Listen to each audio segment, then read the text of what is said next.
Immaculate. Galing po sa kabilang Pampanga Expressway sa multinational gravel traffic, no? Multinational dito. So, sa ngayon, ipinagdiriwan natin ngayon ang kapistahan na Our Lady of Lourdes. Nagsimulang lahat sa Lourdes, sa France, sa Europe. Sa February 11, winter.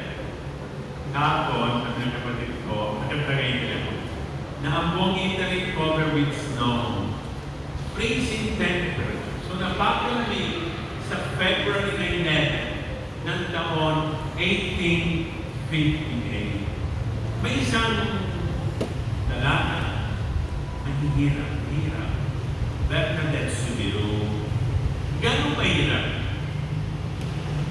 Sa simbahan, sa parokya ng Lourdes, may isang association, Daughters of Mary Immaculate. At siya din pwede sumali kasi wala siyang bayad pang monthly dues. Diba sa association, monthly dues, 50 pesos, 100 pesos. She was so poor, but kasi mahirap na hindi pwede sumama sa Daughters of Mary.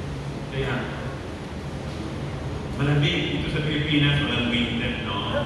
Sa Pilipinas, may dalawang season lang. Mainit at mas mainit. Eh sa France, may winter. So, napunta siya sa Massabielle, 1 kilometer away from the town. Parang manggaton, yun ang manggaton para sa Hohen na.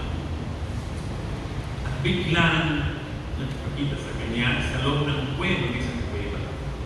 May isang niche, mga 5 meters above. Isang explosion of blood. Tapos nandiyan isang napakagandang babae. Sabi niya, walang magkasing gandang babae sa mundo ito.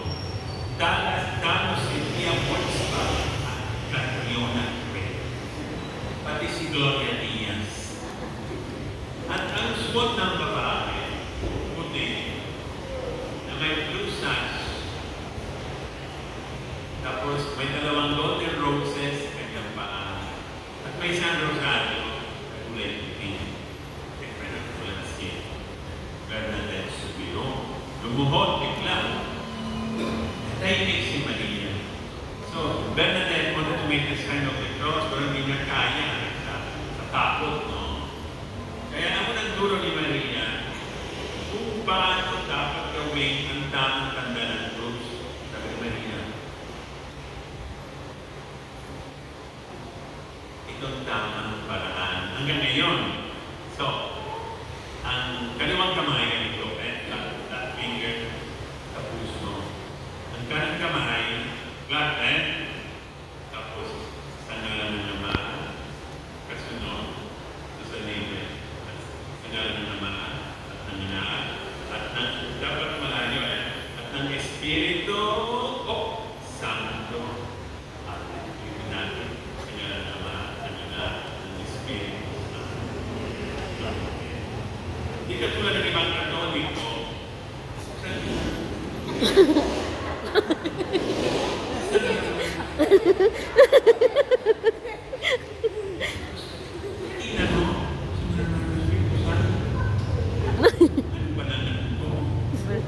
ang iba,